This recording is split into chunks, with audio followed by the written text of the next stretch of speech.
hoje o tema, né, a gente vai falar um pouquinho sobre o lado B da maternidade, né, minha gente? Porque, assim, a maternidade, ela tem realmente grandes realizações para a gente, né? E tem muita troca afetiva, mas também tem coisas que acontecem nos bastidores que nem sempre são comentadas, né? Então, esse lado B é justamente essas complexidades, esses desafios e essas emoções que as mães elas enfrentam ao longo do tempo, né, durante essa jornada, né, do maternar, do ser mãe. E é um terreno que é cheio de altos e baixos, né, de alegrias que são realmente indescritíveis e também momentos de muita exaustão, de muitas dúvidas. Por ser assim uma experiência multifacetada, né? Então, isso muitas vezes não é abordado. E a gente não pode, de certa forma, generalizar, né, que a maternidade é única, que todas as mulheres têm que se sentir da mesma forma, né? Então, é uma coisa que é muito individual, todos esses enfrentamentos, esses desafios, né? E aí eu queria saber de vocês, meninas, como é que foi para vocês se tornarem mães?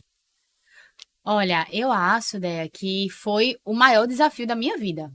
Eu, até hoje, assim, não tem algo que tenha sido mais difícil para mim do que me tornar mãe, né? Porque é muita insegurança, né? Como você falou, hoje a gente tá aqui para falar um pouquinho desse lado que não tá na propaganda, né? Que não tá na Uhum, propaganda da margarina, que não tá na propaganda Do do, Ministério da do Saúde. Ministério da Saúde, é, da amamentação, porque, assim, tem muita alegria, tem muito prazer, mas tem muita insegurança, muita dúvida, muita dor. E eu me senti muito só nesse momento. Independente do companheiro, independente da família, mas existem as alterações hormonais que estão acontecendo isso. ali, né? Logo quando você tem um bebê, né? É uma tempestade ali hormonal que acontece, né? E você se sente muito sozinho na jornada, porque ninguém, eu acho, na minha cabeça, na minha experiência, você perguntou da minha É vivência, isso. eu acho que ninguém vivencia a maternidade como a mãe, né? É. Tipo, o fato do pai estar ali junto e nascer, né? A criança, né? Ele também está se tornando pai, também está nascendo ali uma nova identidade para ele, mas quem vivencia, né? Dessa forma, assim, de responsabilidade, de peso, eu acho que a mãe tem isso realmente muito forte. Então, assim, para mim, eu me sentia só, insegura. Eu tive 2 filhos muito perto um do outro. A diferença deles é 1 ano e meio. Então, num dado momento, pesou ser responsável por 2 pessoas, 2 seres, e me sentir responsável plenamente por eles, porque eles dependiam totalmente de mim. É, Né? Então, assim, eu acho que eu tive que desconstruir muita coisa na minha cabeça. Por isso que eu acho que esse episódio é muito importante. Né? isso. Porque a gente fica com aquela idealização de que vai ser daquele jeito. Tipo, o bebê vai comer de 3 em 3 horas. O menino não saía do peito. Como é isso? Que tudo segue um script, né? Mas esse Como é? script Não, vamos amamentar sob livre demanda. É de 3 em 3 horas. Aí você pensa que vai organizar a sua vai ter rotina. tempo. Aí quando você vê, você tá de noite com a mesma camisola que você acordou. E você não conseguiu sair do quarto da criança, É, entendeu? Então, assim, é um processo realmente de crescimento e de autoconhecimento. verdade. E você, Josi? Menina, minha filha. Olha, eu vou dizer uma coisa a vocês. Cada podcast a gente se identifica, tá?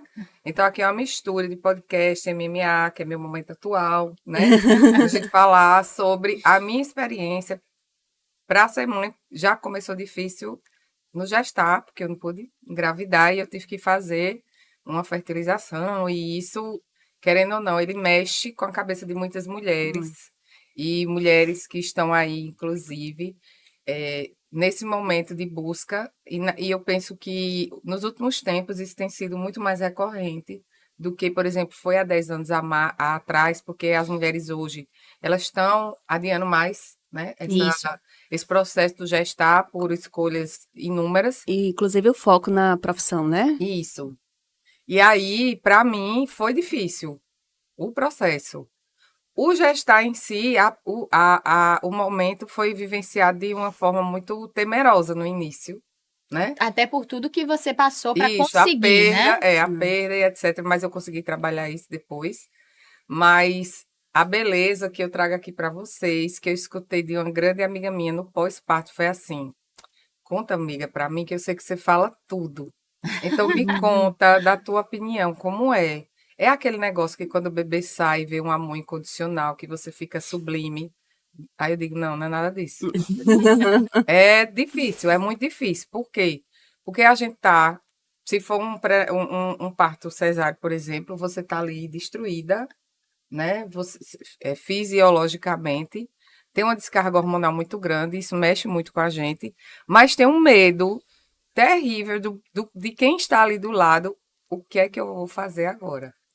É. Então, o sentimento, ele é muito confuso, É. ele não é abordado, eu acredito assim, ele é abordado, mas não de uma forma mais direcionada, porque a gente aprende na faculdade o que é a técnica e o que é que eu tenho que orientar no puerpério. Não, e veja, como você falou, a gente aprende na faculdade, ou seja, a gente é profissional de saúde. A gente Que é teve pior, eu acho. treinamento sobre isso. Técnico, né? Técnico. E é super difícil, imagina quem não tem, né? Isso. E, inclusive, agora você me lembrou até uma história de uma amiga minha, que é ginecologista obstetra.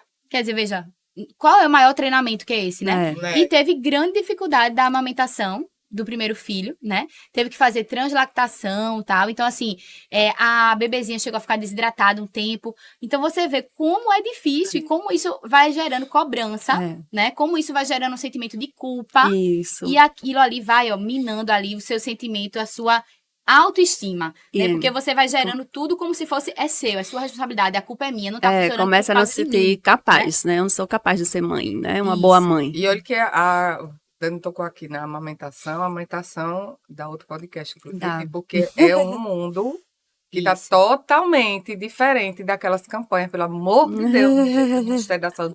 Aquela mulher toda maquiada com o menino aqui do lado. Mentira! Como disse Dani aqui, né? Acordava de manhã com a camisola e terminava o dia com essa mesma camisola. É por aí. Então, E sem escovar os dentes. Então, para mim, que o pessoal fala assim, os 15 dias... que são os primeiros 15 dias, são os 15 dias mais difíceis, e isso é de fato real, né? Então, a gente fica desgastada física e emocionalmente, e até a gente poder entender nosso papel ali no processo, isso demora muito.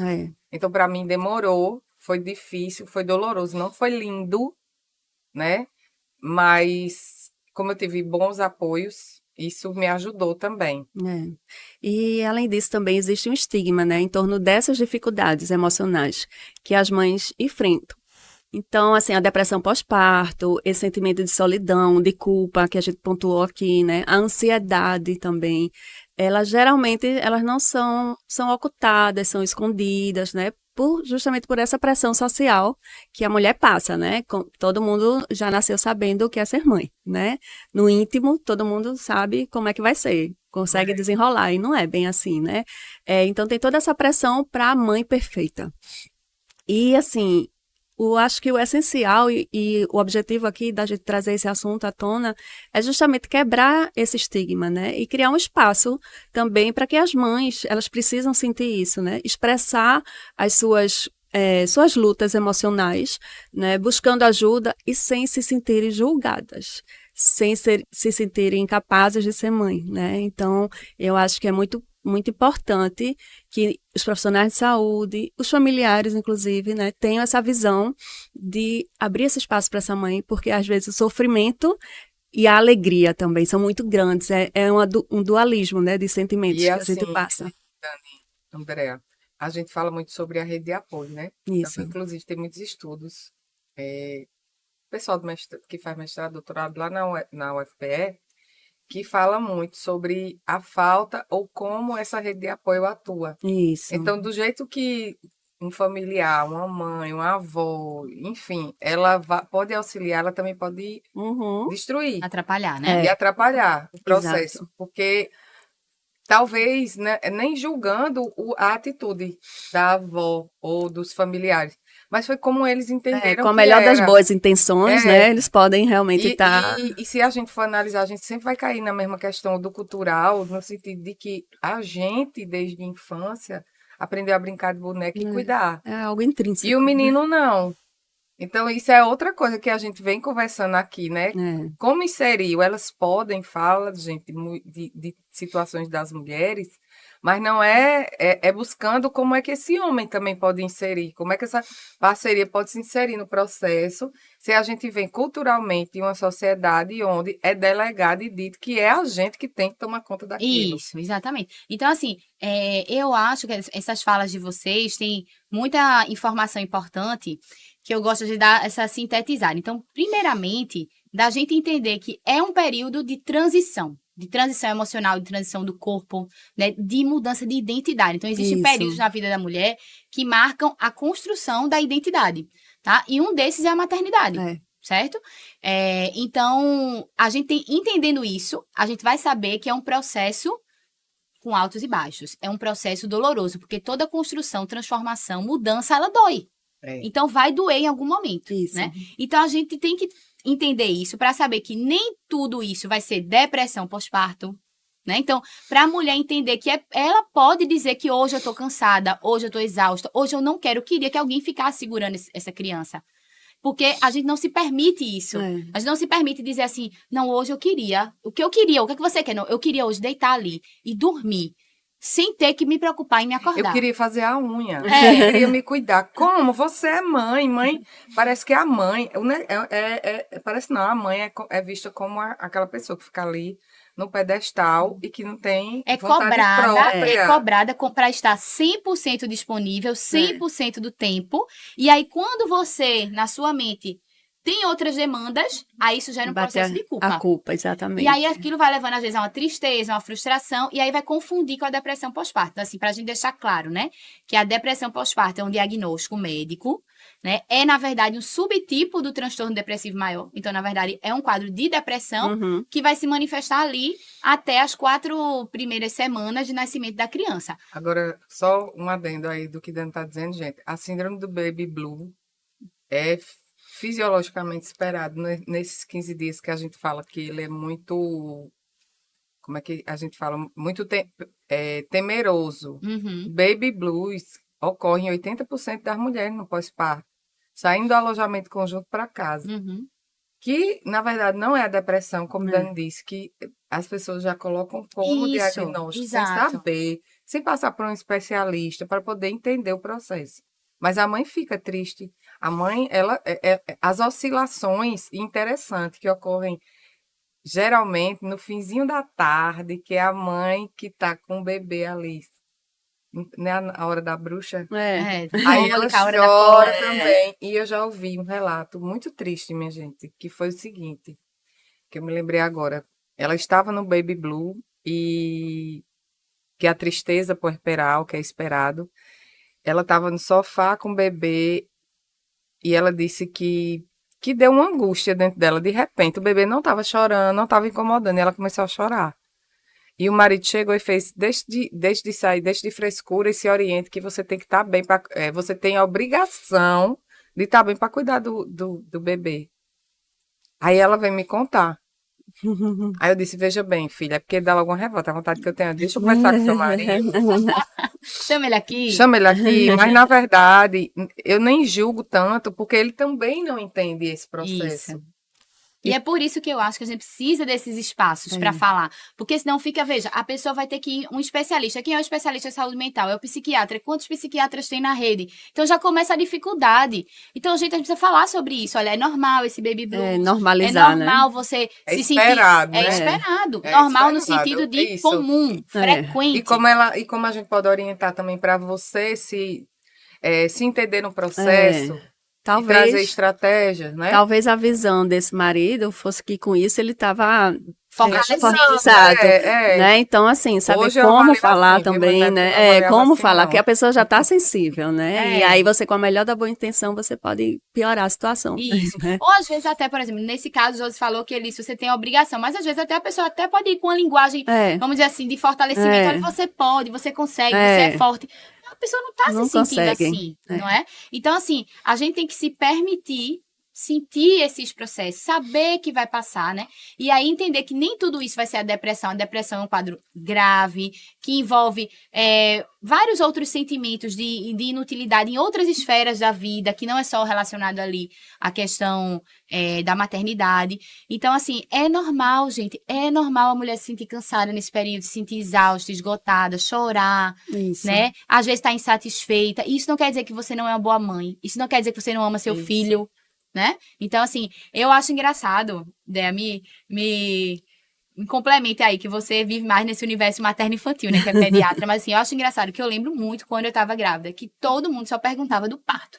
É cesárea ou é normal? É cesárea ou é normal? É a coisa que menos importa. É mesmo, Dani. É tanta coisa que vai vir que, na verdade, a indicação de ser cesariana ou normal deve ser uma indicação Médica. médica. Exato. Não tem nada a ver com, né, com o processo. É tanta outra coisa, mas ninguém fala disso. Passa a gravidez todinha perguntando a vocês sobre. E olha, Deus me perdoe, gente, os naturalistas que permitam o que eu vou dizer, mas essa questão que você está dizendo, é normal cesáreo. A mulher, ela não pode nem pensar em dizer o que é ou deixa de ser, porque existem duas correntes aí, duas vertentes. Isso aí também dá outro podcast. É outro podcast, que é normal. É natural. Vai ser cesáreo, porque eu quero cesáreo, porque eu já conversei com minha obstetra e eu quero cesáreo. Mulher, que absurdo, você vai ter cesáreo. Ou se for o contrário, eu quero normal, eu já conversei, eu já fiz meu plano de parto e vai ser normal. Mulher, tu tem certeza, tu já viu tanto de gente que tem sofrimento fetal, que não sei o quê, porque... sempre aparece. Ou seja, Dani, a mulher já vai... É sempre julgada. O tempo todo. Né? Se não for por um lado, por outro, sempre há um julgamento. E aí, eu acho o seguinte, que o pessoal, né, as pessoas, a sociedade, de uma forma geral, ela tem que compreender que ser mãe não é uma receita de bolo, não é uma forma única, né? Um jeito certo. Então, e que cada mãe, ela precisa ter uma demanda específica, né? E esse lado B da maternidade, ele inclui essas complexidades, né, essas decisões que estão relacionadas não só com a maternidade, mas assim, como é que vai ser minha vida agora em relação ao trabalho? Sim. Será que eu vou ter dinheiro, né, para pagar plano de saúde, colégio, né? Enfim, alguém para me ajudar em casa? Então, assim, vem junto um pacote muito grande, além do pacotinho que é o bebê, né? Por isso que eu mencionei no começo, né? Uma jornada de autoconhecimento. Isso. Porque a maternidade, ela é isso. Ela bota você contra a parede e diz assim, ó, vem cá, o que é que tu quer da tua vida? O que é importante pra você? Agora tu vai ter que decidir. Porque agora tem outra pessoa que depende de você, né? E aí você vai ter que fazer essas escolhas. Quando cai a ficha, né? Quando cai a ficha. Você vai ter que fazer essas escolhas aqui para decidir o caminho que você vai seguir, né? Porque é tudo isso. Aí começam os julgamentos, né? Do que é que tem que ser. E a gente vive muito isso. Eu acho que o peso, muitas vezes, maior é justamente porque a gente quer se encaixar no padrão. Né? Tipo, eu tenho o quê? Eu tenho o quê? Eu detesto esse eu tenho o quê. Eu também, né? Dani. A gente não tem nada. A gente decide, a gente escolhe. Eu escolho hoje e amanhã eu posso dizer, eita, não era o melhor caminho. Vou mudar. Qual o problema? Exatamente. Né? Mas a gente entra nesse, eu tenho que me encaixar num padrão, e aí você tem que conciliar o filho, a casa, o trabalho, né? E aí, de repente, você diz assim, não, eu quero parar de trabalhar. Aí vem o pessoal, aí vai ser julgado. Né? Como assim, parar de trabalhar? Tá doida? Não sei o quê. É uma escolha. A pessoa tem o direito de escolher. E ela pode escolher e achar que foi certo. Joana Dark do século XXI, gente. E muitas fogueiras que a gente pula. Pois é, né? E aí, assim, a gente também tem o lado B de bom, né, da maternidade. Não é só... Mas a gente queria justamente tocar nesses assuntos que muitas vezes não é falado, né? E quando a pessoa sente... Isso, ela acha que tem alguma coisa errada com ela, que, né, começa a abalar a autoestima mesmo dela. E achar que ela não é capaz de ser mãe, não vai ser uma boa mãe. Quando não tem nada, assim, necessariamente uma coisa não tem nada a ver com a outra, né? E eu gostei desse lado B de bom, né? Esse lado B de bom é importante, porque a gente tá trazendo esse lado B, vamos dizer assim, o outro lado, né? Porque a gente precisa desromantizar muita coisa. Exatamente. Mas, gente, como é bom, né? Eu acho assim, foi muito difícil para mim me tornar mãe. Foi, como eu falei no início, acho que a coisa mais difícil, a tarefa mais difícil da minha vida ainda é. Ainda é. É. Né? É onde eu me pego, é onde eu me sinto mais insegura, é onde eu penso 10 vezes na mesma decisão. Que é, né? Será que eu realmente estou fazendo certo? Porque não é só para mim. A Exatamente. repercussão não é só em mim. É verdade. Mas é muito bom, gente. É muito bom. Eu hoje acho que eu sou uma pessoa muito melhor por ter sido mãe. Eu sinto a mesma É o que eu coisa. digo também. E assim, eu me tornei uma profissional melhor, né? Porque é como vocês falaram no começo, a gente tem muita teoria, né? Mas quando eu me vi no papel de mãe e não de pediatra, né? Josi, você disse os primeiros 15 dias, para mim foi um mês. Assim, um mês que eu tava, sabe? Você fica realmente... eu não tinha ideia da intensidade que era justamente esse período, esse primeiro mês, não vou nem falar os 15 dias. Porque é uma mudança brusca, né, E na a vida doutora da gente. pediatra, Pois que recebe a é. mocinha, Entendeu? recém-nascida. Né? E assim, aí você começa a ver, a sua visão amplia, né? Não só a parte técnica, mas a parte de você também vivenciar isso e passa a entender melhor, né? As aflições maternas, tudo. Então, assim, eu me tornei uma pessoa melhor, sem dúvida, porque eu acho que a gente acaba sendo impulsionada a crescer, né? A se tornar uma pessoa melhor, a rever certas coisas, certos conceitos, né? Certas ideias.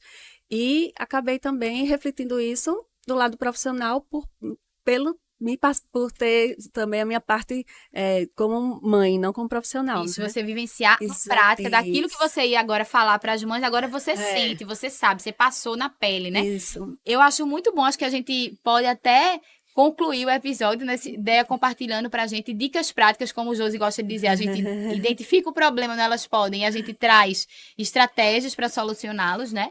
E Andréa, como pediatra, de trazer estratégias práticas aí.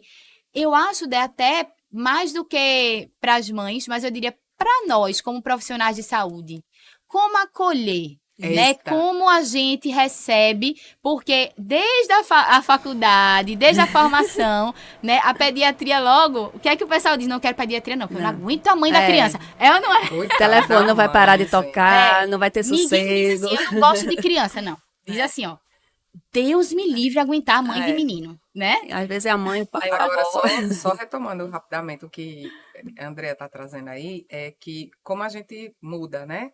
E como profissional de saúde, eu me vi dentro de contextos que eu fazia antes e que hoje eu não faço mais, inclusive em sala de aula. Então, eu tento levar para os alunos um novo formato, um novo olhar, que eu só consegui realmente identificar. Eu digo assim, gente, eu fazia isso, eu tenho vergonha de dizer isso agora, mas eu entendo que foi a minha formação dentro de uma caixinha metodológica, na qual isso foi me passado. Então, eu fiz muito isso na prática. Eu ia muito fazer no trabalho na unidade básica de saúde, lá na saúde da família. Eu visitava as puérperas.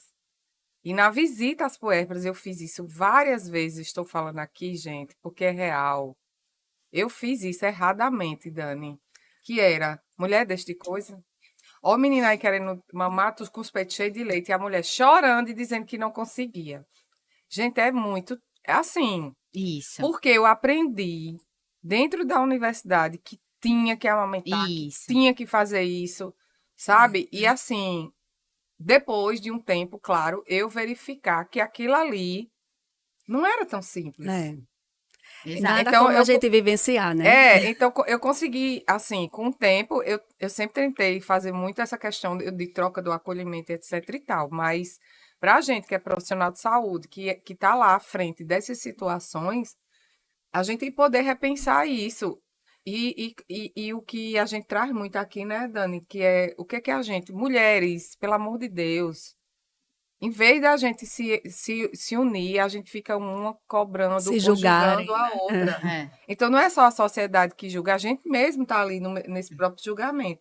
E aí, já pegando o gancho das estratégias que a gente traz aqui, é a gente conseguir entender o lado de cada pessoa. Gente, cada mulher tem uma vivência diferente. A de Dani não foi a minha, não foi a de Andrea. Exato. E a gente poder ter essa noção e poder acolher essa mulher. E aí vem uma coisa interessante, que a gente já tá tomando espaço de André, que ela era que ia falar das Não, mas eu tô estratégias. achando ótimo que Não, vocês estão mas eu levantando. lembrei de como profissional de Mas saúde. a gente que vai mo- que continuar mudei. falando. Porque muito interessante que você falou da sua experiência pessoal. Acho que isso é muito enriquecedor, né? Pra Da quem tá fertilização. escutando a gente. E do como profissional de Sim, saúde, né? sim. Que trazer essa experiência pessoal, assim, e dizer, olha, eu fazia isso, porque normalmente, pra ensinar, as pessoas não dizem o que faz de errado, né? Só quer dizer o certo. Então, Não, mas eu achei digo, viu? muito interessante Gente. você falar isso.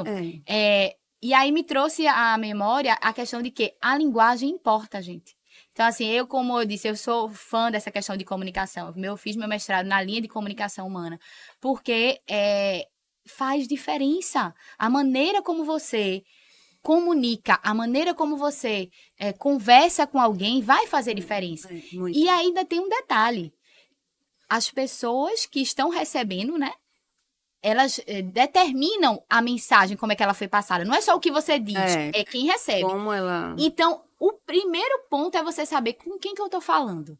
É Porque verdade. você acha que vai falar para todo paciente igual, mas se Não cada é. uma mulher é diferente, como você falou, cada vivência é diferente, como é que eu posso trazer para todas as mulheres a mesma linguagem? Então, primeiro eu tenho que entender, parar, ouvir, escutar qual é a queixa dela, qual é o problema dela, qual é a dor. Qual é a dor? Aí, quando eu escutei, quando eu entendi, aí agora sim, eu adequo a minha linguagem e vou tentar ajudar essa mulher. Porque no final das contas, o que a gente quer é estender a mão e ajudar aquela paciente. Exatamente. Né? Não dá para separar a questão física, fisiológica, né, da mental, digamos assim, né, do bem-estar mental da pessoa. Porque, como vocês falaram, cada um tem uma história. Então, aquela mãe que já tentou, né, já teve vários abortos, tudinho. Então, imagina o medo que ela tem, né? Qualquer coisa que a criança tenha, né? O que é que se passa na cabeça dela. Uma mãe, né, que passou por fertilização in vitro, como Josimene falou, o medo, né, durante toda a gravidez já. Então, assim, cada um tem seu contexto. E a gente não pode menosprezar isso, a história de vida de cada pessoa, né? Então, a gente tem que ampliar a nossa visão também como profissionais de saúde, né? Mas voltando um pouquinho ao que a gente falou, né? Das estratégias de como poder ajudar um pouco, eu acho que seria, primeiro de tudo, a gente já está fazendo um passo, né? Plantando uma sementinha, que é a conscientização, né? De trazer esses assuntos à tona e se discutir isso, né? E também a educação, assim, das pessoas, a gente como docentes também, né? De levar isso para os alunos, que a gente já faz um trabalho meio que direcionado também para essa parte, né? No projeto de extensão. Além disso, o apoio da família, né? Essa rede de apoio que a gente tanto fala, que pode contribuir muito, mas para isso também é necessário que eles tenham essa sensibilidade, porque tanto pode botar a mulher, né, um apoio para cima, quanto colocar ela lá para baixo e se sentir cada vez menos capaz, né? Além disso, o acesso a profissionais, né, que cuidam da saúde mental, né, que esse acesso, como o Dani pontuou, às vezes ele é muito difícil pela dificuldade mesmo de número de profissionais, né, a demanda que tem. Então, sobretudo no SUS, é quase impossível você conseguir de forma rápida, né, um atendimento como psiquiatra.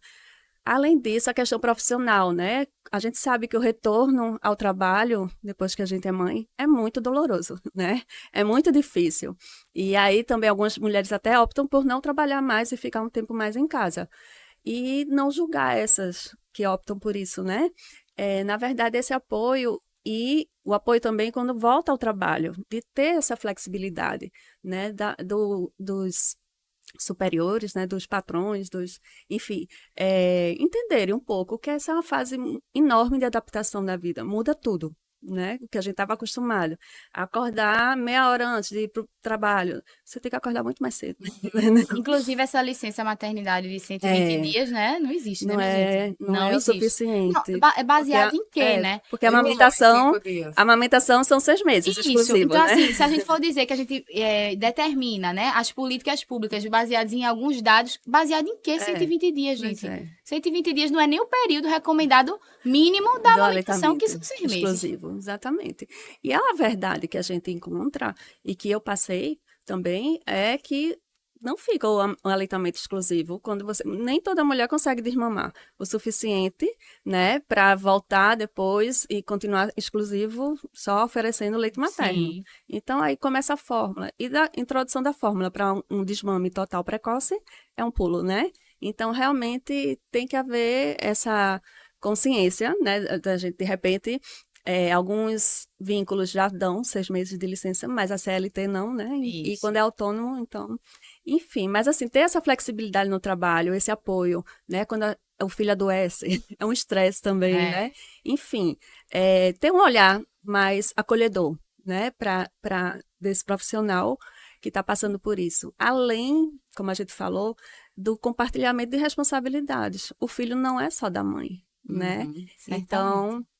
desse parceiro, né, desse companheiro ou companheira, participar ativamente, porque também é um dever dele, não só da mãe, né, não é ajudar, é fazer o papel dele, né, ou dela, enfim, e entender que a mulher também precisa cuidar de si, né, ter um tempo para, assim que possível, voltar à atividade física, a não fazer nada, querer dar um cochilo, né, Autocuidado, né? ir para fazer unha, como o Josi falou. O autocuidado é Exatamente. importantíssimo. É necessário para se manter Até a pelo mente bem-estar sã. da É autoestima isso. também, Até né? para conseguir ser A uma mãe. boa mãe que ela quer, né? Exatamente. Eu acho que eu já falei isso em outro podcast, mas foi muito difícil para mim voltar a trabalhar. E eu dizia para minhas amigas no plantão, né? Eu tô me sentindo uma pessoa mais ou menos. Eu acho que eu já comentei Falou isso. isso, verdade. Porque eu me sentia mais ou menos profissional, que eu não conseguia ser a profissional que eu era antes. Mais ou menos mãe, porque eu não conseguia ser a mãe que eu desejava ser. Então, assim, era um conflito interno realmente muito grande. E só sente quem está passando por isso, né? É difícil uma pessoa externa compreender. E é difícil a gente conseguir ter amigas ou alguém que a gente consiga falar essas coisas E sem que ser consegue julgada. compreender, né? Isso. Exatamente, sem ser julgada, né? E- Então, assim, eu acho que é uma política de apoio a essa mulher, né? Eu acho que engloba... Apoio, acolhimento, né? Exatamente. Então, acho que é isso, né? Acho que esse episódio foi, assim, muito esclarecedor. Foi realmente para a gente falar daquilo que não se fala, na maior parte das vezes, sobre a maternidade, né? E Andrea bem colocou essas estratégias que a gente pode sintetizar aqui. Acho que de 2 formas, né? Enquanto profissionais de saúde que estão nos acompanhando, né? Então, médicas, enfermeiras, fisioterapeutas, as profissionais de saúde que estão nos acompanhando, eu acho que a palavra é acolhimento. Acolhimento sem julgamento. Não cabe a nós, como profissionais de saúde, a gente fazer nenhum juízo de valor das escolhas da pessoa, porque a gente não sabe a história de vida dela, né? Como tudo isso que a gente já mencionou aqui. Então, acolhe, escuta, né? Se conecta primeiro com aquela pessoa para entender ela e tentar ajudar, né? Disse tudo, Dani. Eu acho que é muito por aí, sabe? Eu penso dessa forma. E eu acho que para as mães é assim, vai passar. E vai melhorar. E vai melhorar. E vem o B de bom. Então, confia que o vai dar MB de certo. muito bom, né? Mas é isso. Eu acho que... Eu espero, né, que essa sementinha que a gente tenha plantado seja realmente floresça e que as pessoas comecem a falar sobre esse outro lado, né? E eu espero que vocês tenham gostado, como a gente, né, de trazer esse tema e que vocês compartilhem, que vocês comentem. O podcast pode também ser comentado, entendeu? E que nos sigam, nos acompanhem nas redes sociais e até o próximo episódio.